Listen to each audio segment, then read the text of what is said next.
कशात सगळे बघा काय बघणार आहे आपण आज कायनेटिक थिअरी ऑफ गॅसेसचं हे लेक्चर नंबर 5 आहे आणि त्याच्यामध्ये आपण बघणार आहे प्रेशर ऑफ आयडियल गॅस. काय बघणार आहे आपण? प्रेशर ऑफ आयडियल गॅस बघणार आहे. तर काय बघा प्रेशर ऑफ आयडियल गॅस.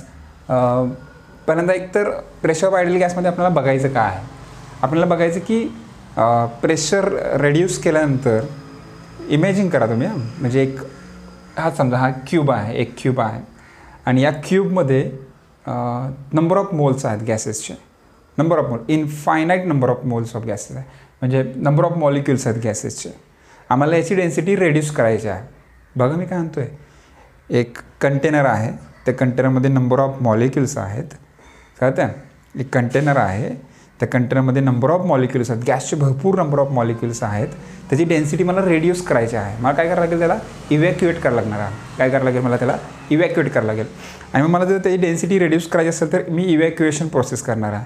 आणि समजा मी इव्हॅक्युएशन प्रोसेस केली तर त्याची डेन्सिटी काय होईल? रेड्यूस होईल, म्हणजे नंबर ऑफ मॉलिक्युल्स लेस होतील. जर नंबर ऑफ मॉलिक्युल लेस झाले तर आपण असं ॲज्युम करू शकतो की they do not collide on each other. ते मॉलिक्युल आहेत हे एकमेकावर कोलाइड होणार नाहीत, कारण की आपण त्याची डेन्सिटी काय केलेली आहे? कमी केलेली आहे. मग ते कुठं कोलाइड होतील? ते collide on wall of the container. ते कुठं कोलाइड होणार आहेत?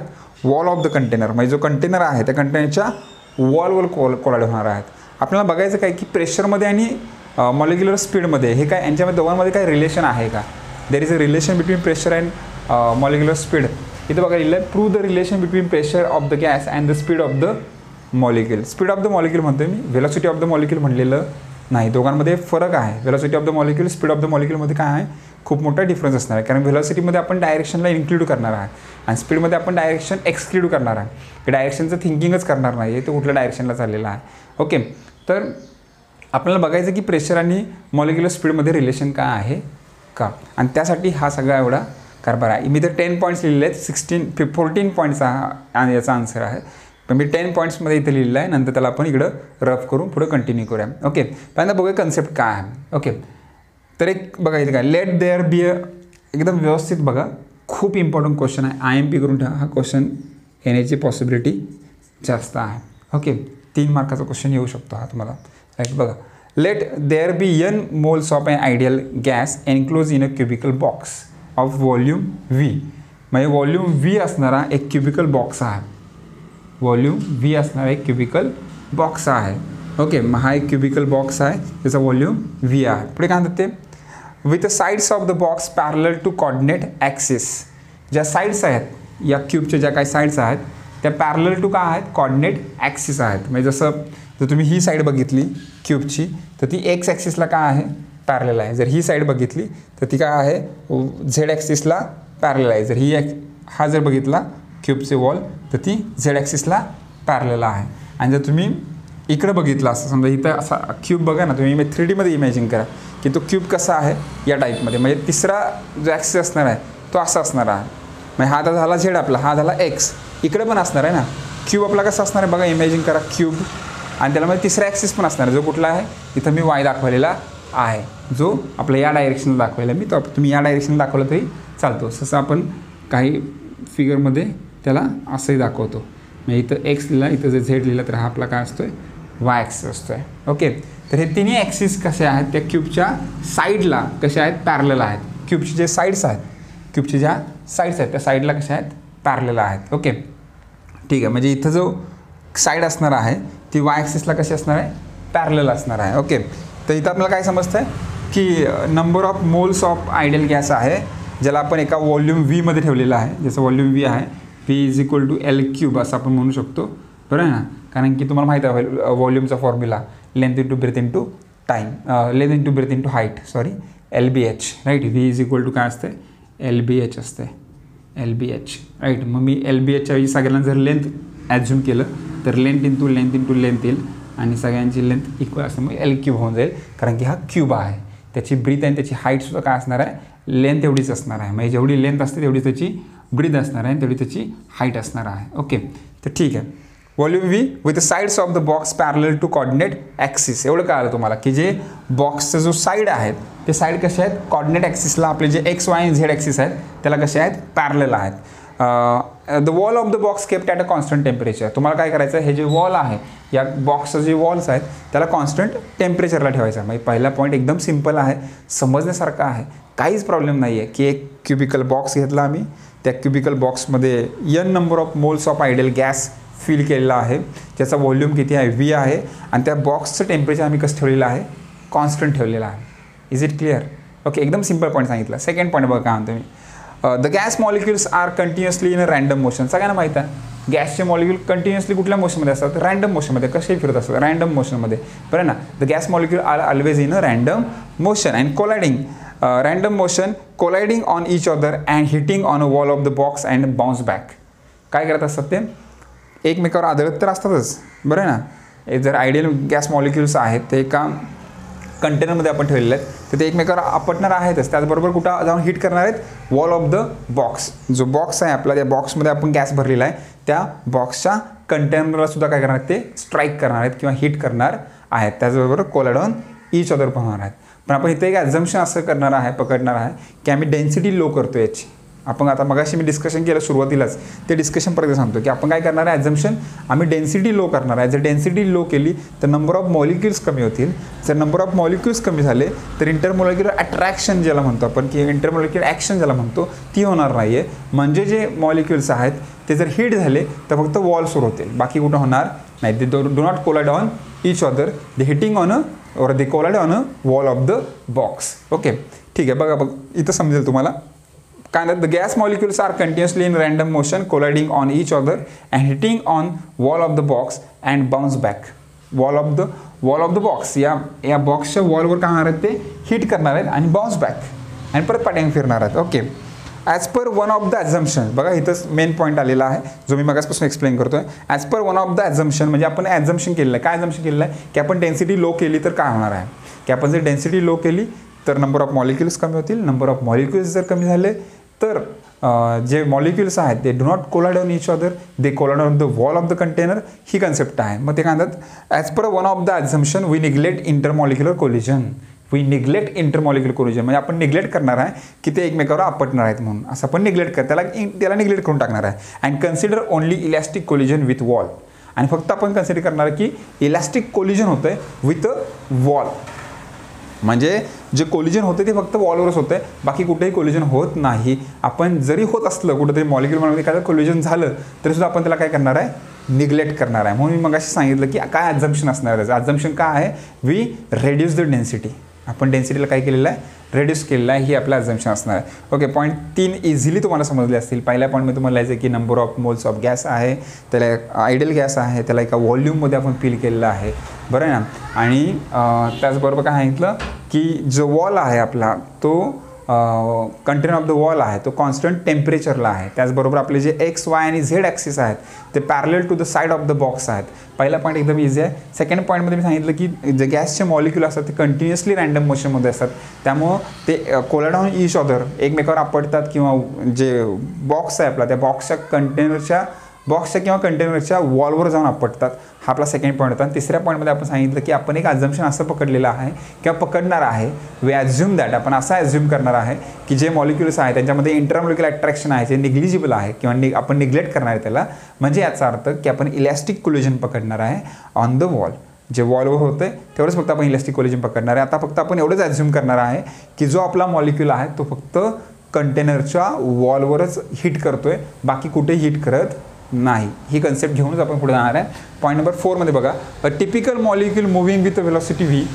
कोणताही एखादा टिपिकल कुठलाही एखादा मॉलिक्यूल पकडला त्याची व्हेलॉसिटी किती असते, व्ही असते, ठीक आहे. About to collide elastically with shaded wall of cube parallel to y z plane. आणि हा बघा इथं मॉलिक्यूल दाखवलेला मी, तो मॉलिक्यूल जो आहे व्ही जो मॉलिक्यूल आहे तो शेडेड एरियाकडे चाललेला आहे. इथं मी शेडेड एरिया जो केलेला आहे क्यूबचा त्या शेडेड एरियाकडे चाललेला आहे, बरं आहे ना. आणि तो जो वॉल आहे तो कुठल्या प्लेनमध्ये आहे, हा जो शेडेड वॉल आहे तो कुठल्या प्लेनमध्ये, तो एक्स या प्लेनमध्ये नाहीच आहे, तो आहे वाय झेड प्लेनमध्ये. कुठल्या प्लेनमध्ये आहे, वाय झेड प्लेनमध्ये. तुम्ही ॲझ्युम करू शकता की एक प्लेन असा आहे तर तो एक्सच्या कॉन्टॅक्टमध्येच नाहीच आहे, बरं ना. तो प्लेन असा आहे तो कोणाच्या कॉन्टॅक्टमध्ये आहे, एकतर या एच इथं आहे म्हणजे हा कुठला ॲक्स आहे, वाय ॲक्स आहे. एक्स तर आपला इथं आहे, बरं ना. तर एक्सवर तो काहीच नाही आहे, एक्सवर इथं टच आहे तो 0 टच आहे, म्हणजे एक्सचा काही संबंधच नाही आहे. म्हणजे असा येतोय वॉल म्हणजे तो वायवर आहे, आणि असा येतोय म्हणजे तो झेडवर आहे, म्हणजे तो वाय झेड प्लेनमध्ये आहे, वाय आणि झेड प्लेनमध्ये आहे. ओके, तो वाय झेड प्लेनमध्ये असणार आहे. पुढे काय, during elastic collision the component Vx of the velocity will get reverse. बघा काय म्हणतात ते, ड्युरिंग कोलिजन म्हणजे कोलिजन ज्यावेळी होत असतं त्यावेळी त्याची व्हेलॉसिटी काय होणार आहे, रिव्हर्स होणार आहे, व्हेलॉसिटी रिव्हर्स होणार आहे. Get reverse keeping Vy and Vz component unaltered. म्हणजे ज्यावेळी Vxची व्हेलॉसिटी काय होत असते, अल्टर्ड होत असते, चेंज होत असते, त्यावेळी Vy आणि Vz कुठल्याही प्रकारे चेंज होत नाही. त्याचं एक सिम्पल एक्झाम्पल देतो मी तुम्हाला. बघा, ही वॉल ऑफ द कंटेनर मानूया आपण की हा वॉल ऑफ द कंटेनर आहे. बरं ना. एक मॉलिक्यूल आहे तो इथून इकडे चाललेला आहे, इथं स्ट्राईक झाला, इथून इकडं येतो आहे, राईट. स्ट्राईक झाल्यानंतर आता आपल्याला इथं कंपोनंट पकडायला लागतील, राईट. तर मी असं कंपोनंट पकडतो, इकडून इकडे चालला आहे तो, त्याचे 2 कंपोनंट पकडतो, एक हा कंपोनंट, एक हा कंपोनंट, राईट. हा जो कंपोनंट आहे तो माझा समजा वाय आहे, हा काय माझा कंपोनंट एक्स कंपोनंट आहे. ज्यावेळी तो मॉलिक्यूल इथं येईल त्यावेळी त्याचे 2 कंपोनंट पडणार आहेत, एक इकडं आणि एक इकडं. म्हणजे हा आपला वाय कंपोनंट आहे आणि हा आपला एक्स कंपोनंट आहे. तर तुम्ही आता ह्या डायग्रामकडे व्यवस्थित लक्ष दिलं तर हा जो आपला वाय कंपोनंट आहे तो सेम डायरेक्शनला आहे. बघा, वाय जो कंपोनंट आहे तो आपला सेम डायरेक्शनला असा चाललेला आहे, परंतु आपला एक्स जो कंपोनंट आहे तो इथं डाऊनवर्डला झालेला आहे आणि इथं एक्स कंपोनंट अपवर्डला झालेला आहे, म्हणजे इथं रिव्हर्स झालेला आहे. एक्स काय झाला, रिव्हर्स झाला. बघा, एक्स रिव्हर्स होतो आणि वाय सेम डायरेक्शनला आहे. याचा मिनिंग तोच आहे. ड्युरिंग इलॅस्टिक कोलिजन, ज्यावेळी इलॅस्टिक कोलिजन होतं त्यावेळी काय होतं, component of Vx of the velocity will get reverse. त्यावेळी Vxचा जो कंपोनंट आहे तो काय होतो, रिव्हर्स होतो, परंतु Vy आणि Vz म्हणजे झेडचा कंपोनंट आहे व्हेलॉसिटीचा किंवा वायचा कंपोनंट आहे तो अनअल्टर्ड म्हणजे चेंज होत नाही. अनअल्टर्ड म्हणजे चेंज होत नाही, म्हणजे कीपिंग कॉन्स्टंट, म्हणजे तो काय राहतो, कॉन्स्टंट राहतो. ओके, पुढे बघू आपण. Hence change in momentum of the particle only in X component. म्हणजे याचा अर्थ काय आहे, Vy चेंज होत नाही आहे, Vz चेंज होत नाही, याचा अर्थ एक्स चेंज होतो आहे. बरं ना. आपल्याला सांगितलं नाही की ड्युरिंग कोलिजन काय होतं आहे, Vx काय होतं आहे, चेंज होतं आहे, right. Hence the change in momentum of the particle only in X component of the momentum delta Px is given by. मग आपण आता काय करणार आहे, चेंज इन मोमेंटम काढणार आहे. मग what is the formula for change in momentum. Change in मोमेंटमचा फॉर्म्युला असतो final momentum minus initial momentum. कधीही कुठलाही चेंज काढायचा असेल तर आपण काय करतो, फायनल मायनस इनिशियल करतो. ज्यावेळी तुम्हाला फॉर्म्युला येतो चेंज इन व्हेलॉसिटी किंवा चेंज इन ॲक्सलरेशन किंवा चेंज इन समथिंग, त्यावेळी change in something is equal to final something minus initial something, जे काय असेल ते. म्हणजे फायनल मायनस इनिशियल, मग final momentum minus initial momentum. मग फायनल मोमेंटम किती आहे, मायनस Vx आहे. का फायनल मायनस Vx, तर इथेच बघा ना या डायग्राममध्ये हा जो एक्स आहे तो काय आहे, पॉझिटिव्ह डायरेक्शनला चाललेला आहे. हा जो एक्स आहे तो कुठल्या डायरेक्शन चालला आहे, निगेटिव्ह रिव्हर्स डायरेक्शनला. रिव्हर्स म्हटल्यानंतर कुठलं साईन येणार आहे, मायनस साईन येणार आहे, आणि तो फॉरवर्ड डायरेक्शनला चालला आहे म्हणजे प्लस साईन येणार आहे. म्हणजे हा जो असेल समजा याला एक्स म्हणलं आपण, हा जो या डायरेक्शनला चालला आहे तर तो प्लस एक्सला चाललेला आहे. आणि कोलाईड झाल्यानंतर ज्यावेळी तो कोलाईड होईल, या वॉलवर कोलाईड होईल आणि रिव्हर्स येईल, ज्यावेळी तो रिव्हर्सला चाललेला असेल त्याला आपण काय म्हणणार, मायनस एक्स म्हणणार आहे. म्हणून फायनल मोमेंटम जे असणार आहे ते मायनस साईन असणार आहे, minus Vx. Minus sign already मिडलला आहे, ते मिडलचं minus sign as it is, आणि इनिशियल मोमेंटम MVx असणार आहे. नसेल समजलं तर पुन्हा एकदा ऐका की हे साईन कुठून येतं आणि कसं येतं व्यवस्थित. पहिल्यांदा तुम्हाला माहीत आहे का की मोमेंटमचा फॉर्म्युला काय आहे. मोमेंटमचा फॉर्म्युला काय असतो, मास इंटू व्हेलॉसिटी. एवढं तर क्लिअर आहे. P is equal to momentum P ने दाखवतात, P is equal to MV हा फॉर्म्युला आहे, राईट.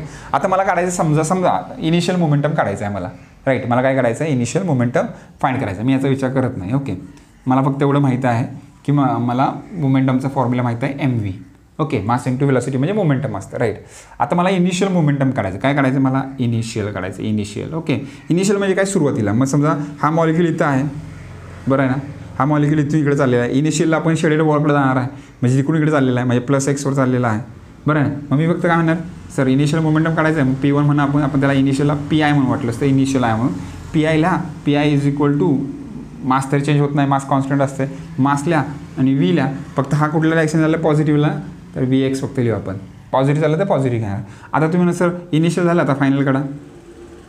तर ठीक आहे मी PF लिहितो, फायनल काढणार आहेत. आता फायनल काढत असताना हा जाऊन कोलाईड होणार आहे. कोलाईड झाल्यानंतरची पुढची प्रोसिजर असणार आहे. कोलाईड झाल्यानंतर काय होईल, हा ज्यावेळी इथे जाऊन कोलाईड होईल त्यावेळी कोलाईड झाल्यानंतर तो रिव्हर्स येणार आहे, आणि ज्यावेळी तो रिव्हर्स डायरेक्शनला असेल त्यावेळी कुठलं साईन असणार आहे, मायनस साईन असणार आहे, कारण की आपण फॉरवर्डला प्लस घेतो आणि रिव्हर्सला काय घेतो, मायनस. मग इथं मायनस असणार आहे. मग मी म्हणणार की एम तर कॉन्स्टंट आहे, तर माझा व्ही एक्स जो आहे तो काय असणार आहे, निगेटिव्ह असणार आहे, कारण की तो रिव्हर्स डायरेक्शनला आहे. माझा आन्सर काय येईल, मायनस एम व्ही एक्स येणार आहे.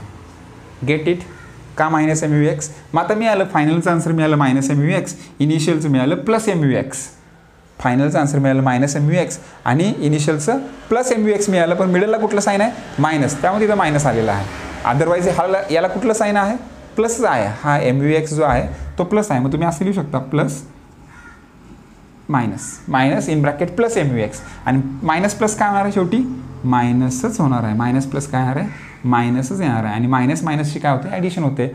मग M V X plus M V X two M V X, फक्त साईन कुठला असणार आहे, निगेटिव्ह साईन असणार आहे. मग मायनस 2 MVX हे तुमचं इक्वेशन नंबर 1 मिळालेलं आहे. खूप व्यवस्थित समजत असेल तुम्हाला, नसेल कळत तर नक्की सांगा की सर समजलं नाही म्हणून. एकदम शांती सांगतो बघा, पहिल्यापासून सांगतो, परत परत ऐकू, काही प्रॉब्लेम नाही आपल्याला. एका व्हिडिओमध्ये हा एक कन्सेप्ट क्लिअर झाली तरी खूप मोठं काम झालं. कळलं का?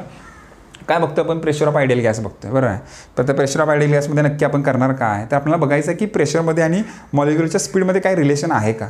मग त्यासाठी आपण काय केलं की एक क्युबिकल बॉक्स घेतला. त्या क्युबिकल बॉक्सला आपण ॲझ्युम केलं की तो एका आपण XYZ कॉर्डिनेट ॲक्सिसमध्ये ठेवलेला आहे, बरोबर आहे. आणि त्या क्यूबचे जे साईड्स आहेत, त्या क्यूबच्या ज्या साईड्स आहेत त्या कशा आहेत, पॅरलल आहेत. त्या क्यूबच्या साईड्स आहेत त्या कशा आहेत, पॅरलल आहेत. कोणाला पॅरलल आहेत, कॉर्डिनेट ॲक्सिसला.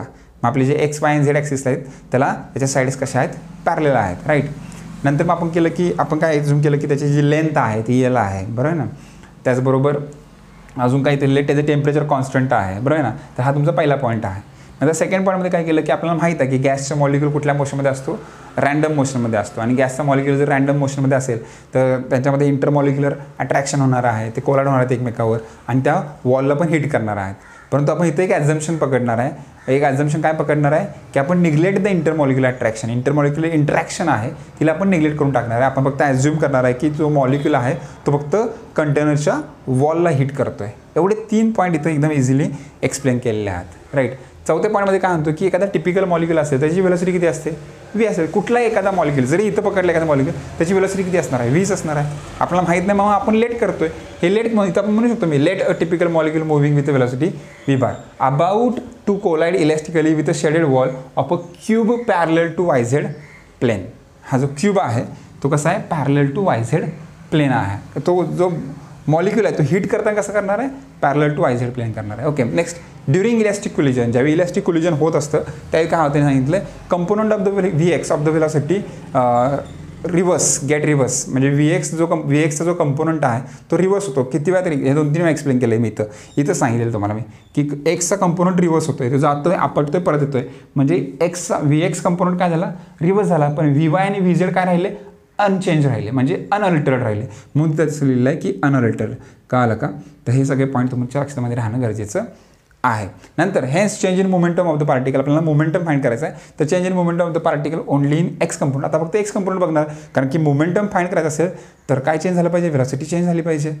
कळतं ना, चेंज इन मोमेंटम काढायचा आहे याचा अर्थ काय झालं पाहिजे, वेलोसिटी चेंज झाली पाहिजे. आणि VY आणि VZमध्ये तर वेलोसिटी चेंज होतच नाही आहे, अनअल्टर्ड आहे, म्हणजे चेंज होत नाही, म्हणजे कॉन्स्टंट राहते. मग आपल्याला Xमध्ये बघितलं पाहिजे, म्हणून आपण Xच्या बाबतीमध्ये बघणार आहे. फक्त Xच्या बाबतीमध्ये X component of the momentum delta PX is given by delta PX म्हणजे change in momentum is equal to final momentum minus initial momentum. Final momentum कसं फाइंड करायचं सांगितलं, इनिशियल मोमेंटम कसं फाइंड करायचं सांगितलेलं आहे. इथं दोन्ही पण पार्ट मी दिलेला आहेत की मोमेंटमचा फॉर्म्युला मास इंटू वेलोसिटी. मग इनिशियल काढत असताना मास इंटू वेलोसिटी VX आहे, फायनल काढत असताना mass into velocity, velocity negative आहे म्हणून मायनस साईन दिलेला आहे. ओके, पुढे पॉईंट नंबर 6 पर्यंत व्यवस्थित समजलं. आता पुढे जाऊ आपण. काय नाही, एवढं काय टेन्शन घ्यायची गरज नाही. आणि याच्यातले काही पॉईंट तुमच्याकडून स्किप झाले म्हणून काय फरक पडणार नाही तुमच्या आन्सरवर, राईट. तुम्हाला जे काही समजते त्याचं प्रॅक्टिस करा, तुम्हाला लक्षामध्ये राहील. ओके, पुढे जाऊ. Thus momentum transfer to the wall during collision. साहजिक आहे, ज्यावेळी कोलिजन होईल त्यावेळी मोमेंटम काय केलं जाईल, ट्रान्सफर केलं जाईल. कशाला, वॉलला. Thus momentum transfer to the wall during collision is +2 MVX. त्यावेळी काय होणार आहे, +2 MVX. मग साईन काय चेंज झालं, कारण की मोमेंटम ट्रान्सफर करत असताना काय होणार आहे, स्ट्राईक होणार आहे. याचा अर्थ काय आहे की तो पुन्हा कुठल्या डायरेक्शनला येणार आहे, रिव्हर्स डायरेक्शनला येणार आहे. मग रिव्हर्स डायरेक्शनला आल्यानंतर तुम्हाला माहिती आहे की साईन काय होतं, चेंज होतं. म्हणजे प्लस असताना मायनस, मायनस असताना काय होणार आहे, प्लस होणार आहे. म्हणून इथं साईन काय झालेलं आहे, +2 MUX आलेलं आहे. Thus momentum transfer to the wall during collision is +2 MUX. The rebound, इथं दिलेलं आहे रिझन त्याचं, the rebound molecule then goes to the opposite wall and collide on it. आणि जे रिबाउन्स होतील, जाते कोलाइड झाले, कोलाइड जे रिबाउन्स होतील ते इकडच्या परत शेडवर येणार आहेत, म्हणजे ह्या वॉलवर आहे. जी वॉल आहे त्याला मी इथं शेड दाखवतो थोडासा, तुम्ही असं दाखवू नका, पण जनरली दाखवते मी कुठल्या वॉलकडे येणार आहेत, की या वॉलवर आपटल्यानंतर पुन्हा ते या वॉलकडे येणार आहेत, ज्याला मी आता लाईन्सनं दाखवलेलं आहे.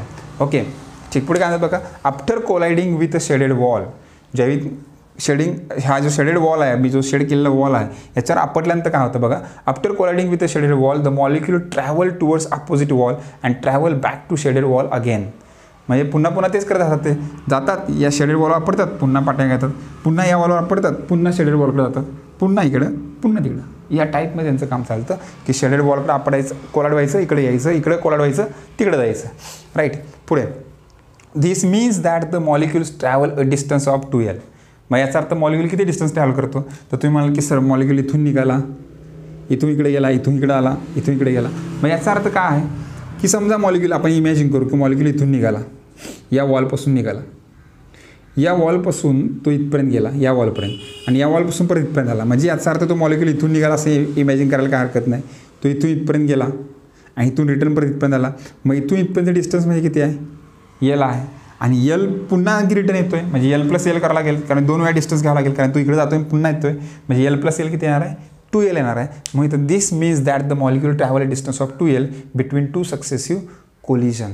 2 सक्सेसिव्ह कोलिजनमध्ये जे डिस्टन्स असणार आहे ते किती असणार आहे, 2L एवढा डिस्टन्स असणार आहे. Okay, as L is the length of the cubical box, the time for the molecule to travel back and forth to shaded wall is. आता आपल्याला याच्यावरून टाईम काढायचा आहे. बघा पुन्हा एकदा काय म्हणतो, as L is the length of the cubical box, L काय आहे, आपली लेंथ आहे क्युबिकल बॉक्सची. The time for the molecule, to travel back and forth, the time for the molecule to travel back and forth. Okay, time travel by the molecule for back and forth to shaded wall is delta T is equal to 2L upon Vx. कसं काय आला formula, right. मग आपल्याला त्यासाठी काय करावं लागेल, व्हेलॉसिटीचा formula माहीत पाहिजे, velocity is equal to distance upon time.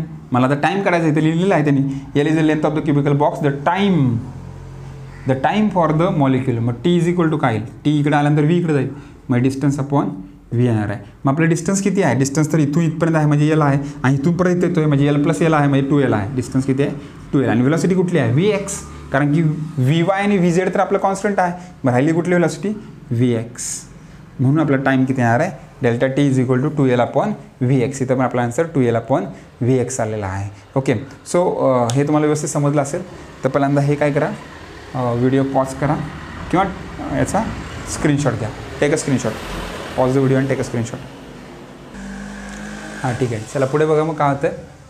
तर इथं आपल्याला काय मिळालं आहे, टाईम मिळालेला आहे. तर टाईम किती आहे, 2L अपॉन Vx आहे. आता आपण टाईम तर काढलं. पुढे काय बघा, ॲव्हरेज आपण कुठं जातोय, प्रेशरकडे चाललो. बघा एवढं सगळं का चाललं आहे हे डोक्यात तुमच्यापर्यंत आलं पाहिजे की एवढं सगळं का चाललं आहे, सर एवढं सगळं फिरवून वगैरे का चाललेलं आहे. कारण की आपल्या डोक्यामध्ये प्रेशर काढायचं आहे. आपल्या डोक्यामध्ये आहे की प्रेशरचं आणि व्हेलॉसिटीचं काही रिलेशन आहे का. मग आपण टाईम काढलं तर टाईमचं व्हेलॉसिटी आलेला आहे, तर लेंथ आलेला आहे, म्हणजे आपण प्रेशरकडे चाललेलं आहे. कारण की आता आपण टाईम काढलेला आहे, त्याच्यावरून आपण फोर्स काढू शकतो आता, बरं ना. कारण की आपल्याकडे मोमेंटम पण आहे, राईट, मोमेंटम पण आहे. मोमेंटम आणि टाईम याचं रिलेशन आपल्याला माहीत आहे, आणि मग त्याच्यावरून आपण फोर्स काढू शकतो. फोर्सवरून पुढे गेल्यानंतर आपण प्रेशर काढू शकतो, कारण की प्रेशरचं फॉर्म्युला आणि फोर्सच्या फॉर्म्युल्याचं रिलेशन आहे, फोर्स आणि मोमेंटमचं रिलेशन आहे. ते आपल्याला तुम्हाला इथे सगळं क्लिअर होऊन जाईल की कोणाचं रिलेशन कोणासोबत आहे. बघा, average force exerted on shaded wall, average किती फोर्स एक्झर्ट करतो on a shaded wall bye molecule 1 is given bye, फक्त एक सिंगल मॉलिक्यूल, पहिला मॉलिक्यूल, एक मॉलिक्यूल म्हणून आपण, नंबर ऑफ मॉलिक्यूल्स आहेत आपल्यालाही माहीत आहे, त्यातल्या एका मॉलिक्यूलनं किती फोर्स एक्झर्ट करतो, ॲव्हरेज किती फोर्स एक्झर्ट करतो ते आपल्याला बघायचं आहे. मग ॲव्हरेज फोर्सचा फॉर्म्युला काय असतो, average rate of change of momentum. मला माहिती आहे की फोर्सचा formula F is equal to ma आहे, मास इंटू ॲक्सिलरेशन आहे, परंतु मोमेंटमसोबत त्याचं रिलेशन काय आहे का, तर force is equal to change in momentum, force is equal to change in momentum. मग average force is equal to average rate of change of momentum. मग ॲव्हरेज काढायचं आहे. मग एफ ॲव्हरेज 1 इथं लिहिलेलं आहे, मी इथं काय लिहिलं आहे 1 लिहिलं आहे, इथं छोटासा खाली 1 दिसतोय बघा तुम्हाला. ॲव्हरेज फोर्स फॉर पार्टिकल 1 किंवा मॉलिक्यूल 1, मॉलिक्यूल 1 साठी ॲव्हरेज फोर्स काढतो आपण. मग काय असणार आहे फॉर्म्युला, मोमेंटमचा formula mass into velocity upon time. काय टाईम आहे आपलं 12/Vx. तर 12/Vx आहे. आता याला मला काय करायचं आहे बघा, आपला फॉर्म्युला आला आहे 2mVx1 अपॉन 2L/Vx1. मग आता Vx1 वरती गेल्यानंतर काय होईल 2mVx1 मल्टिप्लाय बाय हा उलटा होईल Vx1/2L. मग इथं 2 ला 2 काय होईल कॅन्सल होईल आणि m असंच राहणार आहे Vx1 into Vx1 Vx1 square होईल अपॉन L. म्हणजे याचा आन्सर मिळणार आहे आपल्याला mVx1 स्क्वेअर अपॉन L मिळणार आहे. याला मी इक्वेशन नंबर 2 देतो आहे. कळते का? सिम्पल प्रोसिजर केलेली आहे. फक्त या Vxनं या Vxला मल्टिप्लाय केलं स्क्वेअर झाला आणि इथं या 2ला हा 2 काय झाला कॅन्सल झाला. Get it. पुढे तर बघा कन्सिडरिंग द अदर मॉलिक्यूल. आता झालं एका मॉलिक्यूलचं काढलं तुम्ही, बाकीच्या मॉलिक्यूलचं सिमिलरली फाइंड करू शकता. जर एका पहिल्या मॉलिक्यूलचा ॲव्हरेज फोर्स एवढा येतोय तर नेक्स्टचा किती असणार आहे. मग ॲव्हरेज काढताना काय बघा इथे गेलेलं आहे कन्सिडर द अदर मॉलिक्यूल. इथं तुम्हाला दाखवतो मी, तुम्हाला असं समजणार असं नाही समजणार तर आपण असं बघूया. इकडे लक्ष द्या व्यवस्थित, याची गरज संपली आता मला सांगण्यासाठी.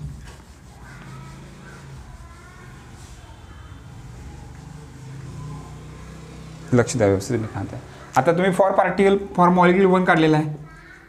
फॉर मॉलिक्यूल 1 ॲव्हरेज फोर्स काढला F average for particle 1 is equal to किती आलं आहे mVx1 स्क्वेअर अपॉन L.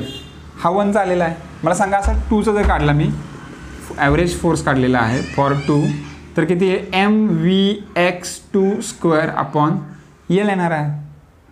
कळते ना? फक्त काय होईल x1च्या ऐवजी x2 वेलोसिटी असेल त्याची, राईट. मला समजा पुढचा काढायचा आहे F ॲव्हरेज 3 नंबरचा पार्टिकल काढायचा. काय करणार आपण FVx3 स्क्वेअर अपॉन L आणि कंटिन्यू सो ऑन. जेवढे काय पार्टिकल असतील ते आपण कंटिन्यू करायचं आहे, राईट. आता आपल्याला काय करायचं आहे टोटल ॲव्हरेज फोर्स काढायचा आहे. मग टोटल ॲव्हरेज फोर्स काढायचा या सगळ्यांची काय केली पाहिजे ॲडिशन केली पाहिजे. मग F average is equal to काय करावं लागेल F average 1 plus F average 2 plus F average 3 plus dot dot dot जेवढे असतील तेवढे सगळे. मला चला F ॲव्हरेज 1 का आला आहे आपला mVx1 square upon L plus mVx2 square upon L plus mVx3 square upon L plus dot dot dot. मग आता या सगळ्यांचं कॉमन काय निघतं आहे सगळ्यांमध्ये m आहे, सगळ्यांमध्ये डिनॉमिनेटरला L आहे. मग m आणि L कॉमन निघेल, m आणि L कॉमन काढलं तर रिमेनिंग पार्ट काय राहणार आहे Vx1 square plus Vx2 square plus Vx3 square plus dot dot dot. आणि ह्याच फॉर्म्युला इथे डायरेक्ट त्यांनी दिलेला आहे. हे एवढी सगळी प्रोसिजर त्यांनी कट केलेली आहे. आपल्यासाठी बेटर आहे, कळते ना? आपल्यासाठी बेटर आहे. तुम्हाला फक्त समजसाठी मी एवढं सगळं सांगितलं की बाबा कुठून आलेलं आहे, ॲव्हरेज फोर्स काय आहे, ॲव्हरेज फोर्सचे 3 व्हॅल्यू आहेत, या 3 व्हॅल्यू आपण इथं पुट केल्या, त्यातून m आपण L कॉमन काढलं तर आपला आन्सर येणार आहे. टोटल ॲव्हरेज फोर्स काढलेला आहे. काय काढलं आपण टोटल ॲव्हरेज फोर्स काढलेला आहे. मग आता आपल्याला फोर्स तर निघाला, आपला टोटल ॲव्हरेज फोर्स तर निघालेला आहे, परंतु आपल्याला काढायचं आहे प्रेशर. आपल्याला काय फाइंड करायचं आहे प्रेशर फाइंड करायचं आहे. ओके, ज्यांना कोणाला हे आत्ता मी लिहिलं पाहिजे असेल तर थोडंसं 10 सेकंड पाठीमागचा आणि स्क्रीनशॉट घ्या. ओके, तर ॲव्हरेज फोर्स काढायचा आपल्याला याचा. मग ॲव्हरेज फोर्स जर काढायचा असेल आपल्याला ॲव्हरेज प्रेशर काढायचं असेल तर प्रेशरचा formula force upon area. Average force upon average area असं म्हणता येईल आपल्याला. फोर्स अपॉन आपण एरिया मी इथं शॉर्टकटमध्ये लिहिलं आहे FAVG अपॉन एरिया. मग P इज इक्वल टू काढायचं आहे. P इज इक्वल टू काय तर फोर्स अपॉन एरिया काढणार आहे आपण. मग फोर्स किती मिळाला आपल्याला, फोर्सची व्हॅल्यू मिळालेली आहे m अपॉन L. ती व्हॅल्यू टाकणार आहे तुम्ही. काय मिळाले मला m upon L in bracket Vx1 square plus Vx2 square plus Vx3 square plus dot dot dot divided by area. Area किती असणार आहे लेंथ इंटू लेंथ. बरं आहे, एरिया इज इक्वल टू काय असतं area is equal to length into breadth. आणि मग असं आपण बघितलं की क्यूब आहे. मग क्यूब आहे याचा अर्थ काय की त्याची ब्रेथ पण काय असणार आहे लेंथच असणार आहे. मग L इंटू L काय आहे L स्क्वेअर येणार आहे, म्हणून इथं मी L स्क्वेअर लिहिणार आहे. ओके, आता हा जो L आहे तो ऑलरेडी डिनॉमिनेटरला आहे, मग मला इथे लिहायची गरज नाही, तो मी L इथं लिहितो. L इंटू L स्क्वेअर आलं का. बघा इथं ही व्हॅल्यू आलेली आहे. बरं आहे, तुम्ही एखादा टर्म कमी लिहिलं काही फरक पडत नाही. ओके, मी इथं Vx3 लिहिलेलं नाही लिहिलं चालतं, इथं पण नाही नका लिहू, काय गरज नाही. Okay, the average of a square of the x component of the velocity is given bye. आता आपल्याला प्रेशर तर काढलं आपण, हे परंतु अजून आपल्याला त्याला रिडक्शन फॉर्ममध्ये तो फॉर्म्युला लिहायचा आहे. हा त्या फॉर्म्युला आलाच आपला तयार झालेला आहे. इथं L into L square L cube होऊन जाईल. बरं, एल इंटू एल स्क्वेअर काय होणार आहे, एल क्यूब होणार आहे. आणि एल क्यूब म्हणजे आपल्याला माहीत आहे एल क्यूब म्हणजे काय आहे, आपला क्युबिकल बॉक्स आहे, म्हणजे त्याचा व्हॉल्यूम आहे. V is equal to L cube, हे सुरुवातीलाच मी लिहिलेलं, V is equal to L cube, right आहे. मग इथं आपण व्ही लिहू शकतो. मग हा आपला फॉर्म्युला तयार झाला आहे, रेडी झालेला आहे. मग आपण पुढे का जाणार आहे, कारण की आपल्याला जी व्हेलॉसिटी मिळालेली आहे तिथे आपण ॲव्हरेज व्हेलॉसिटी काढूया. म्हणजे आपल्याला एवढं सगळं लिहायची गरज पडणार नाही. त्या फॉर्म्युला रिडक्शन फॉर्ममध्ये लिहिता येईल. म्हणून आपण थोडंसं पुढे जाऊन बघणार आहे. बघा नंतर the average of a square of X component of velocity is given by, मग आपल्याला ॲव्हरेज व्हेलॉसिटी काढायची आहे. मग V X square is equal to काय करायचं, सगळ्या व्हेलॉसिटीची ॲडिशन. मग Vx1 Vx2 Vx3 अशा किती व्हेलॉसिटी असणार आहेत, नंबर ऑफ पार्टिकल आहेत, मग Vn पर्यंत असणार आहेत. डिवाइड बाय काय करायला लागेल, n करायला लागणार आहे. म्हणजे इथं आपल्याला काय करायला लागणार, Vx1 plus Vx2 plus Vx3 plus dot dot dot Vxn square divide by n. मग या nला इकडे घेऊ आपण, म्हणजे Vx square n is equal to इकडे काय येणार आहे, Vx1 square plus Vx2 square plus Vx3 square plus dot dot dot n पर्यंत. बरं आहे. आता बघा प्रॉब्लेम काय आहे की आपल्याला ही जी व्हॅल्यू मिळालेली आहे, ही व्हॅल्यू मिळालेली आहे Vx1 square plus Vx2 square, ती तर आहे Vx1 square plus Vx2 square plus Vx3 square plus Vxn square. म्हणजे ही व्हॅल्यू म्हणजे काय झाला, Vx स्क्वेअर n झालेला आहे. काय झालेलं आहे, ही व्हॅल्यू म्हणजे इथंच पकडा ना, ही व्हॅल्यू म्हणजे काय झालं आपला Vxn स्क्वेअर झालेला आहे. मग आपण काय लिहू शकतो, P is equal to m, तर m लिहिणार m Vx1 square plus Vx2 square काय झालं, Vx1 square plus Vx2 square plus Vx3 square काय आलं, Vx स्क्वेअर n अगोदर लिहित चाललेला, हा n लिहितो आणि नंतर Vx स्क्वेअर लिहितो, Vx स्क्वेअर याच्यावरती बार देतात. डिवायडेड बाय काय आहे, V आहे, डिवाइड बाय व्हॉल्यूम आहे आपला, बरं ना, डिवाइड बाय व्हॉल्यूम. इथं आन्सरच काढलेलं आहे, सॉरी. तर डिवाइड बाय आपण इथं V लिहिलं होतं, तर V लिहू शकतो आपण. काय होतं आहे, समजते का, हा V तर येणारच आहे. हा L इंटू एल स्क्वेअर किती आहे, एल क्यूब, आणि एल क्यूब म्हणजे काय, व्हॉल्यूम आहे. बाकी इथं जो m आहे तो m आहे. हे तुम्हाला नसं कळतं, कसं करणार तुम्ही, याला इक्वेशन 3 द्या, याला इथे लिहा फ्रॉम 3. ओके, 3 वरून लिहिलेलं आहे. इथं 3 नंबरचं इक्वेशन आहे, त्याच्यावरून ह्या लिहिलं आहे. हा m आहे तो m आहे. नंतर ह्याची व्हॅल्यू काय आली, Nvx स्क्वेअर आली, Nvx स्क्वेअर याची व्हॅल्यू, या ब्रॅकेटची व्हॅल्यू आहे ती Nvx स्क्वेअर आलेली आहे. मग ती Nvx स्क्वेअर, आणि खाली जो L इंटू एल स्क्वेअर होता तो म्हणजे व्हॉल्यूम असतो, मग तो व्हॉल्यूम लिहिलेला आहे, V लिहिलेला आहे. ओके, ठीक आहे. मग प्रेशरची व्हॅल्यू आपल्याला मिळाली mNvx स्क्वेअर अपॉन V. पुढे काय म्हणतात बघा, नाव V square is equal to ॲक्च्युअलमध्ये व्हेलॉसिटी. आता हा झाला एक्स कंपोनंटच्या बाबतीमध्ये, पण आपली जी व्हेलॉसिटी आहे ती रँडम मोशनमध्ये आहे. बरं ना, आपल्याला माहीत आहे, आपण तर ॲज्युम केलं होतं की ती एक्स डायरेक्शनला चालली म्हणून, कदाचित ती वायला पण जात असेल, झेडला पण जात असेल, बरं आहे ना, असंही असू शकतं. म्हणून आपण काय करणार आहे, average velocity V bar is equal to Vx square plus सगळ्या कंपोनंटची ॲडिशन, जेवढे काय व्हेलॉसिटी असेल, कुठलाही डायरेक्शन, एक्सला गेला, वायला गेला, झेडला गेला, कसाही जाऊ द्या, बरं आहे ना, त्या सगळ्यांची काय असणार आहे, ॲडिशन असणार आहे. आणि बाय सिमेट्री, मग आता आपण काय म्हणतो की सगळं सिमेट्रिकल चाललं आहे असं आपण इमॅजिन करणार आहे. आणि सिमेट्रिकल चाललेलं आहे तर सगळ्यांची व्हॅल्यू काय इक्वल येणार आहे. म्हणजे याचा अर्थ काय होणार आहे, आपल्याला V बघा एकदम व्यवस्थित बघा, V square is equal to काय मिळालं आहे, Vx square plus Vy square plus Vz square bar bar bar, बरं आहे ना. आणि ते काय म्हणतात की Vxची व्हॅल्यू, Vyची व्हॅल्यू, Vzची व्हॅल्यू काय इक्वल आहे, या तिघांची व्हॅल्यू काय आहे, इक्वल आहे. मग या तिघांची व्हॅल्यू जर इक्वल असेल तर काय होईल, समजा मी इमॅजिन केलं की Vxची व्हॅल्यू ॲज इट इज ठेवतो मी, Vxची व्हॅल्यू, Vz पण माझा Vx झाला कारण की दोन्ही इक्वल आहेत, आणि हा Vz पण माझा काय झाला, Vx झाला. म्हणजे Vy Vz दोन्ही पण Vx झाले. मग तिघांची ॲडिशन होईल, म्हणजे 3Vx स्क्वेअर येईल, V square is equal to, right. आणि हा 3 जर मी इकडे पाठवला तर 1/3 V स्क्वेअर येईल Vx स्क्वेअर. आता मी काय करणार आहे, Vx स्क्वेअरची व्हॅल्यू मला 1/3 V स्क्वेअर मिळालेलं आहे. मग इथं Vx स्क्वेअर आहे, याची व्हॅल्यू पुट करणार आहे 1/3. मग काय राहिलं, mnV राहिलेला आहे, राईट आहे ना. मग आता मी लिहिताना कसं लिहितो बघा, P is equal to, therefore P is equal to, हा P लिहिला. ओके, पहिल्यांदा मी Vx स्क्वेअरची व्हॅल्यू लिहितो, Vx स्क्वेअरची व्हॅल्यू 1/3, हा 1/3 लिहिला. अजून V स्क्वेअर मला लिहायचा राहिलेला आहे, 1/3 पहिल्यांदा लिहिला. नंतर काय आहे, n आणि V आहे, n/V लिहिला. नंतर m राहिलेला अजून मला लिहायचा, तर m लिहितो. आणि हा अजून V स्क्वेअर आलेला आहे, तो V स्क्वेअर लिहितो.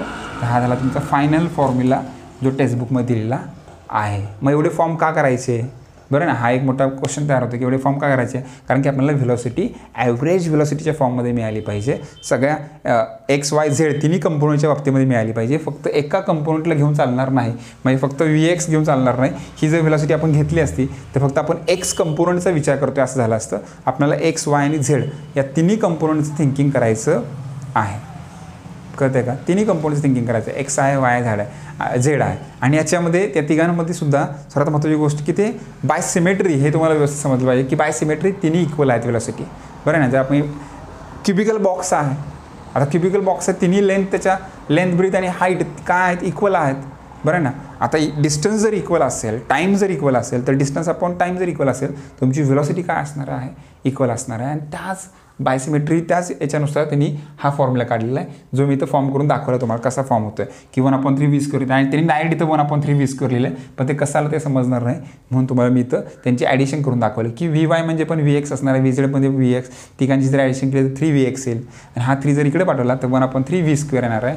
आणि बाकी काय नाही, मग VXची व्हॅल्यू फक्त तुम्ही इथे टाका या फॉर्म्युल्यामध्ये 3मध्ये. 3 टाकली तुमचा हा फॉर्म्युला तयार होईल. That is the final formula for pressure. Okay. तर होप तुम्हाला व्यवस्थित सगळं समजलं असेल. पुन्हा एकदा सगळे पॉईंट रिवाईज करा. काही डाऊट असेल, नाही समजलं तर नक्की विचारा की सर एखादा पॉईंट, याच्यातला एखादा पॉईंट असू शकतो किंवा तुमच्या काही क्युरीज असतील याच्यामध्ये की सर मला हा पॉईंट नाही समजला, याच्यामधलं ही कन्सेप्ट नाही समजली, तर कमेंटमध्ये सांगा. नक्कीच तुमच्या कमेंट्सवर विचार करण्यात येईल आणि त्याचा आन्सर नेक्स्ट व्हिडिओमध्ये देण्यात येईल. ओके. ठीक आहे. बघूया आपण नेक्स्ट क्वेश्चन काय क्वेश्चन बघायचं, काय करायचं बघूया आपण. Pause the video and note it down.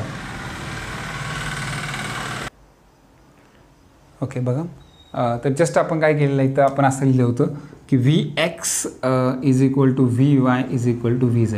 तर काहींच्या डोक्यामध्ये क्वेश्चन पडले की हे सगळे इक्वल कसे काय आणि काय, किंवा ते 1/3 V² का घ्यायचं.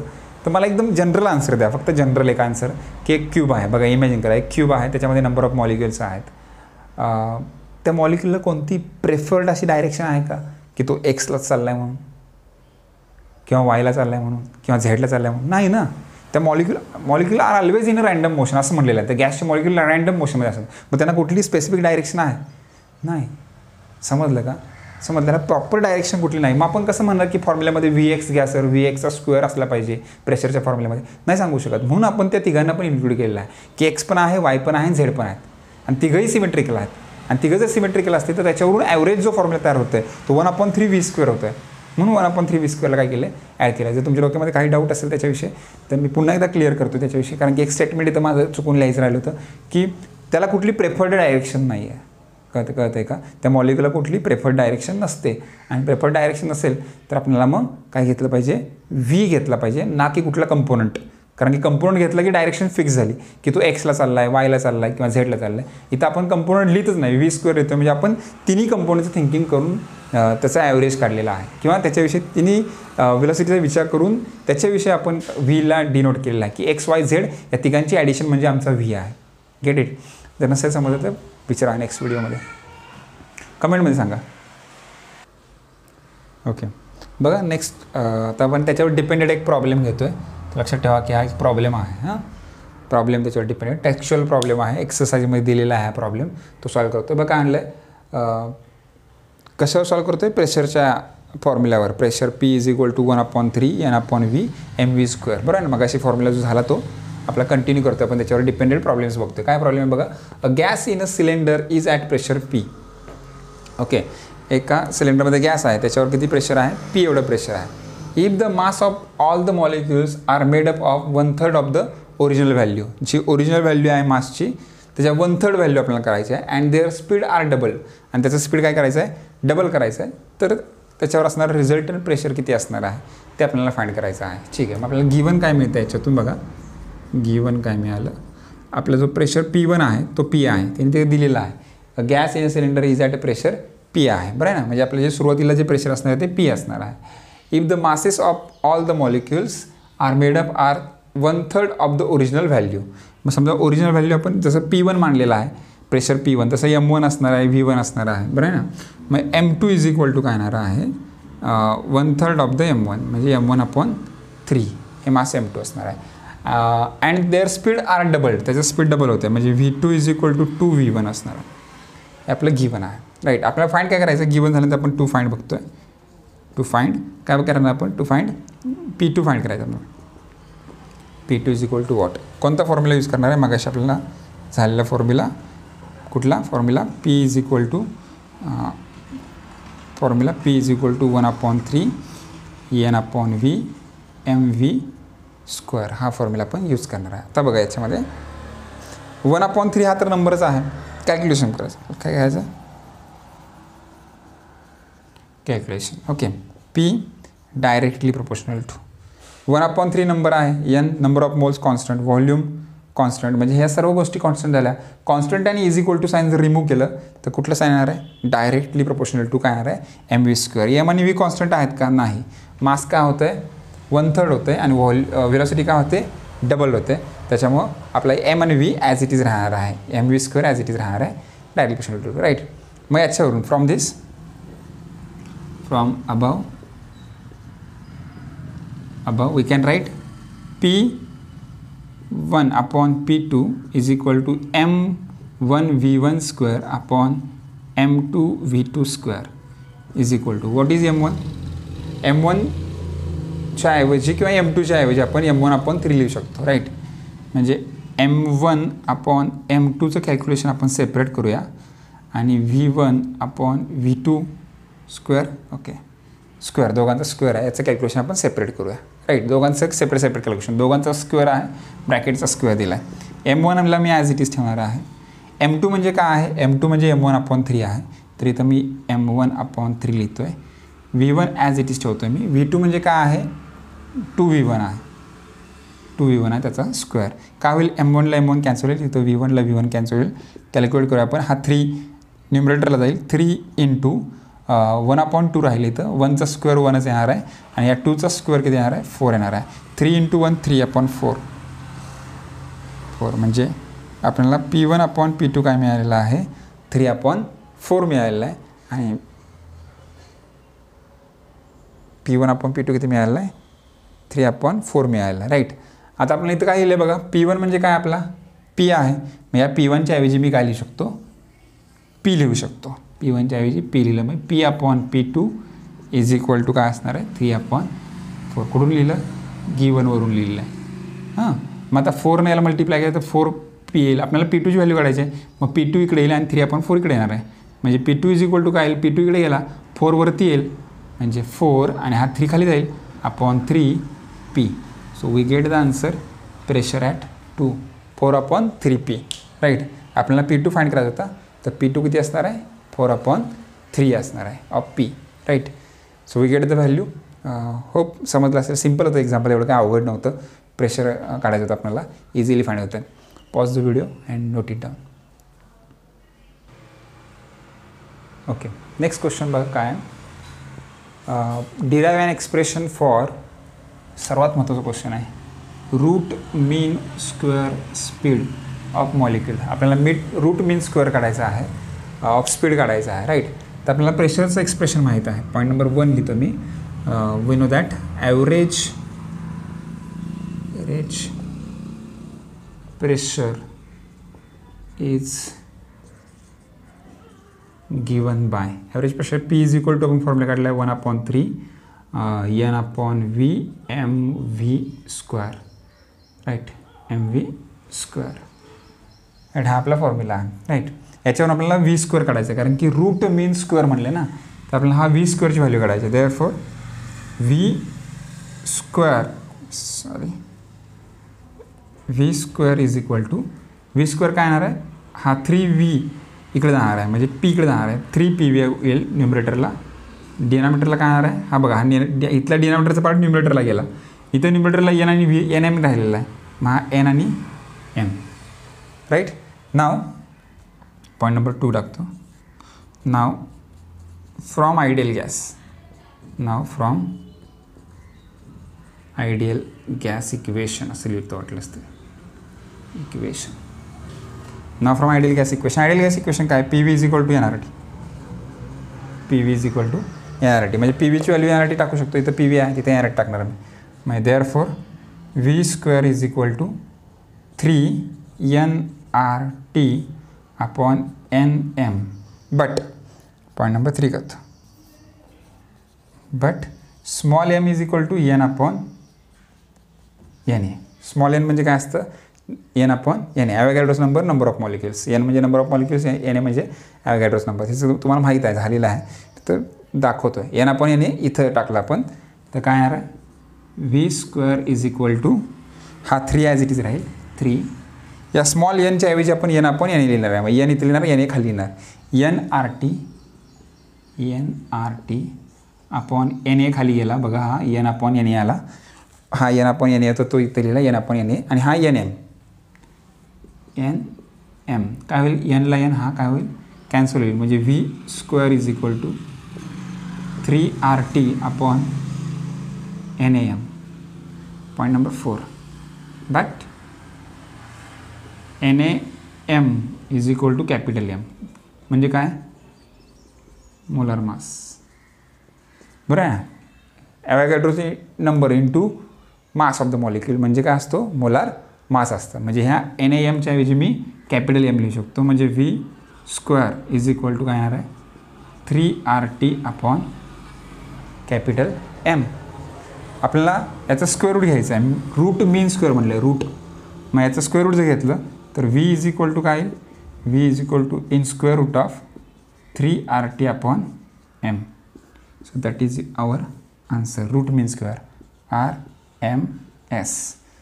Route mean square RMS is equal to 3RT upon M. M means molar mass, R means gas constant, T means temperature. एवढं सिम्पल एक्सप्रेशन आहे. 2 मार्कासाठी क्वेश्चन येऊ शकतो हा, की derive an expression for root mean square. आणि टेक्स्टबुकमध्ये एक क्वेश्चन दिलेला आहे, की क्वेश्चन असा आहे टेक्स्टबुकमधला, एक मिनटं, what will happen to mean square speed of the molecule of a gas if the temperature of the gas increase. जर गॅसचं टेम्परेचर इन्क्रीज केलं तर रूट मीन स्क्वेअर स्पीडवर कुठला इम्पॅक्ट होईल का. क्वेश्चन का आहे, या रूट मीन स्क्वेअर व्हेलॉसिटी आहे याच्यावर इम्पॅक्ट काय होईल का जर आपण टेम्परेचर चेंज केलं तर.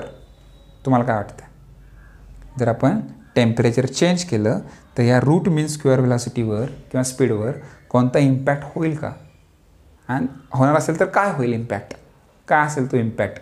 म्हणजे जर आपण व्हेलॉसिटी इन्क्रीज केली तर टेम्परेचर पण इन्क्रीज होईल, की व्हेलॉसिटी इन्क्रीज केल्यानंतर टेम्परेचर डिक्रीज होईल. तर यासाठी तुम्हाला सिम्पल लॉजिक लावायचं, एकदम सिम्पल लॉजिक. हा तर त्याचा फॉर्म्युला आहे, v² इज इक्वल टू, बघा आता v²चा फॉर्म्युला मी लिहिला तर काय येईल, 3RT अपॉन M.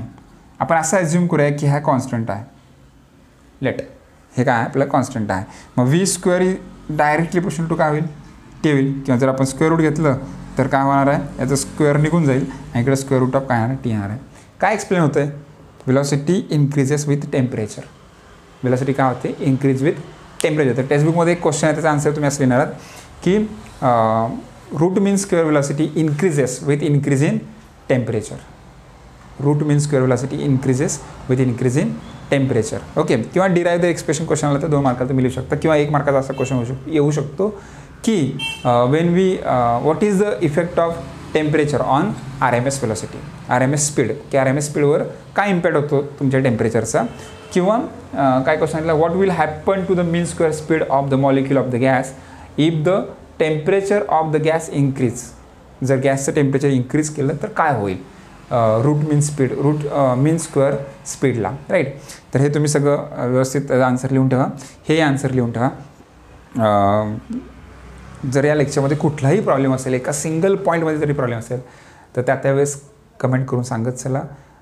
तुमचे जे काही डाऊट्स येतील, कधीही भवितव्यात कोणी बघत असेल व्हिडिओ, तर कोणाचे ज्या ज्यावेळी डाऊट्स येतील त्यावेळेस त्या डाऊटचं निराकरण करण्याचा प्रयत्न केला जाईल. ओके, ठीक आहे. भेटूया नेक्स्ट व्हिडिओमध्ये. तोपर्यंत बाय.